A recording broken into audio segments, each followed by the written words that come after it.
Mi cerebro tiene mente propia y piensa que no me doy cuenta. ¿Cuántas cosas piensa, desea u odia mi mente sin mi consentimiento? ¿Cuántas cosas me oculta? ¿En cuántas otras me engaña? ¿Cuántas veces aprovecha que estoy dormido, que mi consciente está apagado? Y es ahí donde mi subconsciente se da vuelo. Es en ese momento, en ese lugar específico donde mi subconsciente tiene completo dominio de la situación. Y es que el subconsciente guarda todas esas cosas que nuestro consciente no es capaz de soportar. Impulsos, deseos, miedos. Y tomando en cuenta que fisiológicamente nuestro sistema nervioso, pero sobre todo el emocional, no distingue entre la realidad y los sueños, se podría decir que, a pesar de que pasamos más de la mitad de nuestra vida en él, el subconsciente no es un lugar muy recomendable donde pasar el tiempo. Porque, ¿qué pasaría si viéramos de frente, despiertos, conscientes, todas esas cosas que soñamos? Nuestras pesadillas, nuestros miedos, nuestras angustias. ¿Qué peor enemigo puedes encontrar que alguien que conoce todos tus sucios secretos, tus miedos, inseguridades? ¿Qué peor enemigo puedes encontrar que tu propia mente descarriada? Yo soy Andrew Sant y este es mi análisis de Inception. El siguiente es un análisis a fondo. Si no has visto esta película, tal vez quieras hacerlo antes de ver este video. Inception es, desde su premisa, una película de ciencia ficción que, lejos de buscar desarrollarse en el espacio exterior, se desarrolla en el espacio interior, en esa condición humana básica y sumamente identificable de los sueños. Todos hemos tenido alguna vez sueños que no entendemos y a los cuales les atribuimos un significado mucho más profundo del que creemos que tiene.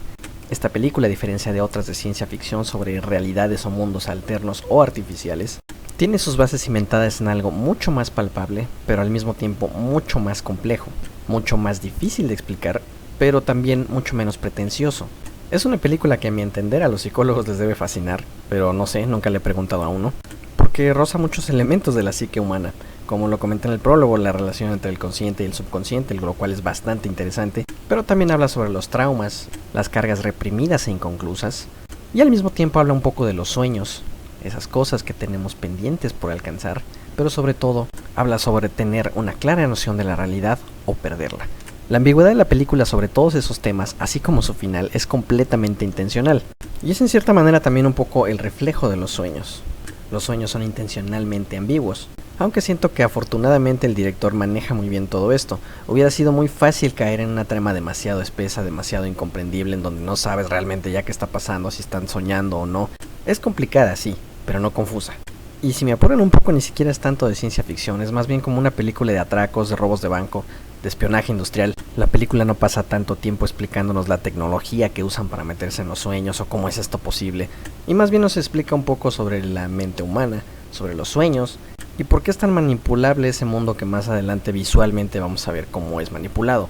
Porque será relativamente normal encontrar elementos fuera de lugar en este mundo, o ciudades completas destruyéndose de repente, o que un cuarto se inunde de la nada sin aparente explicación. Y la película siento que lo hace muy bien, te introduce a su premisa y debo decir que el protagonista es bastante bueno. Leonardo DiCaprio hace un gran trabajo como el héroe atormentado, traumado por un pasado trágico del cual intenta escapar, pero al mismo tiempo no puede dejar ir, porque invariablemente se culpa a sí mismo de esta tragedia en su pasado, y por ende sigue viviendo en él, en este pasado, a través de sus sueños, de su subconsciente, el único lugar donde puede encontrar a su esposa para pedirle perdón y compartir un poco más de tiempo con ella. La película tampoco explica muy bien desde cuándo o cómo fue que empezó a hacer lo que hace Leonardo DiCaprio y qué es exactamente lo que hace. Si hay otras personas como él, si él es el único experto, si es el mejor del mundo, si hay gente detrás de él. Cuando estaba viendo otra vez esta película para hacer el análisis, me empecé a preguntar todas estas cosas una y otra vez hasta que recordé la escena en la que le está explicando la naturaleza de los sueños a su arquitecta y le hace ver que los sueños nunca tienen un inicio, simplemente empiezan ya a la mitad de la acción. Es lo mismo que hace esta película.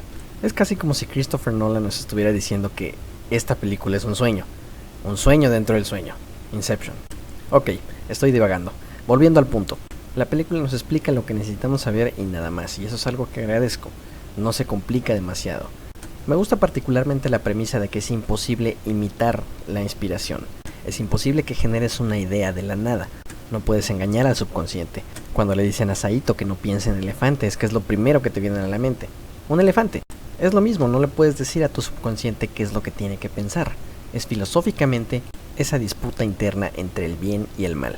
En este caso, el mal está representado por la figura de la esposa, que simbólicamente representa también todo eso que no te deja triunfar, el miedo al éxito, las inseguridades, los errores cometidos en el pasado, todo eso que, llegado el momento, sabotea tus propios planes. Y es que simbólicamente es un recuerdo reprimido, es imposible que la esposa haya sido así de maldita en vida. Es más bien el recuerdo de Cobb opacado por el dolor y el resentimiento. Nunca vemos que la recuerde sonriendo o alegre. El único momento donde genuinamente los vemos felices es porque pasan por un puente donde él vivió algo con ella. En contraste, estamos mucho más expuestos a los momentos de tensión, dolor y remordimiento de la relación. Y es aquí donde entra nuevamente en juego la disputa entre el consciente y el subconsciente. Mientras el consciente de Cobb no puede superar ese trauma, su subconsciente, simbólicamente representado por Mal, insiste en no dejarlo ir, haciendo todo lo posible para atraerlo a él y dejarlo atrapado en esa parte de su mente. Prueba de ello es las múltiples veces que sabotea sus misiones, buscando atraerlo a enfrentar eso que tiene reprimido. Cobb rumbo al final de la película sí lo entiende, esto no va a detenerse hasta que enfrente eso que tiene pendiente. Otra característica de Cobb a lo largo de la película es constantemente estarse preguntando si está en la realidad. Cada vez que despierta es muy notoria su necesidad de constatar si realmente está soñando o no. Esto es porque en esencia la realidad es ya muy difusa para él, y esto es porque tanto en sueños como en la realidad está constantemente siendo perseguido, ya sea por sus recuerdos o por su pasado. En este sentido, más allá del tótem, me parece que su única ancla con la realidad son sus hijos, a quienes se niega constantemente en sueños a verles el rostro, principalmente en el encuentro final con Mal en el limbo. Esto debido a que él sabe que, en el momento en que acepte que sus hijos están en el sueño, estará renunciando a la realidad y aceptando vivir en el limbo. Curiosamente, la forma en la que logra matar simbólicamente a Mal es cuando le dice de frente que ella es una proyección de su mente, que por más que la imagine, no hay forma de que sea comparación con la esposa real de la que se enamoró.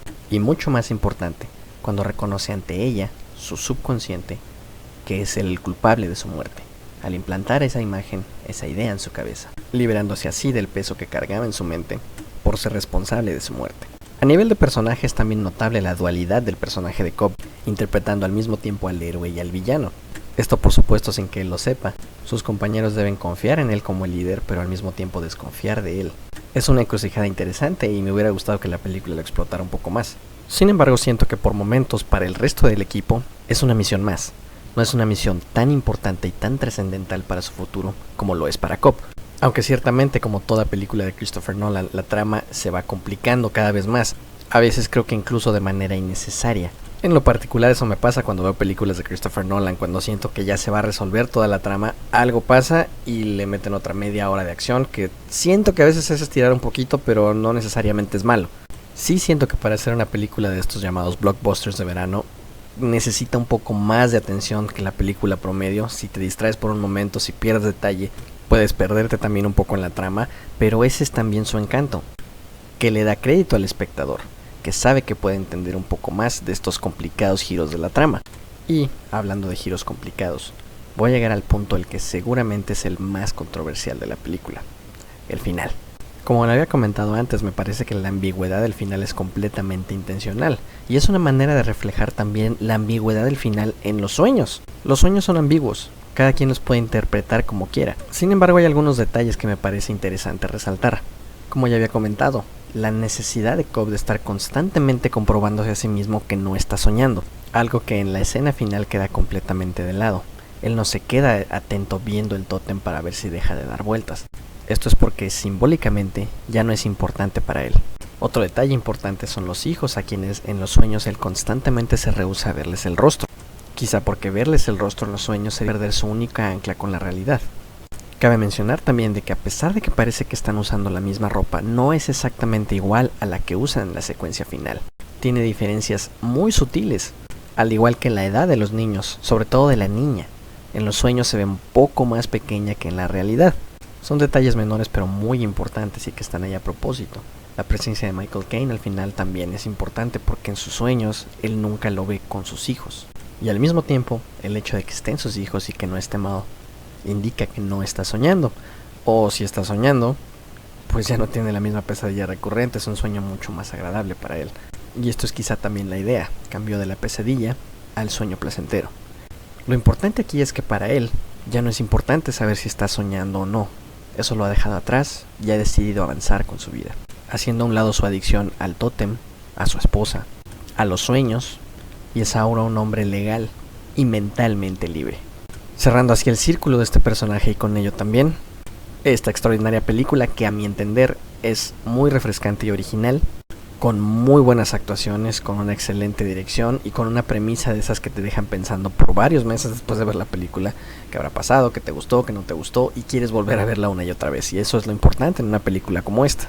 Es una película que exige un poco más de ti como observador y eso se agradece, que te dé el crédito suficiente para saber que entiendes de lo que están hablando y no te vas a perder. Pero sin duda la mejor opinión sigue siendo la de ustedes. ¿Les gustó o no les gustó? ¿Me faltó algún detalle por mencionar? Espero sus comentarios. Yo soy Andrew Sant y este fue mi análisis de Inception.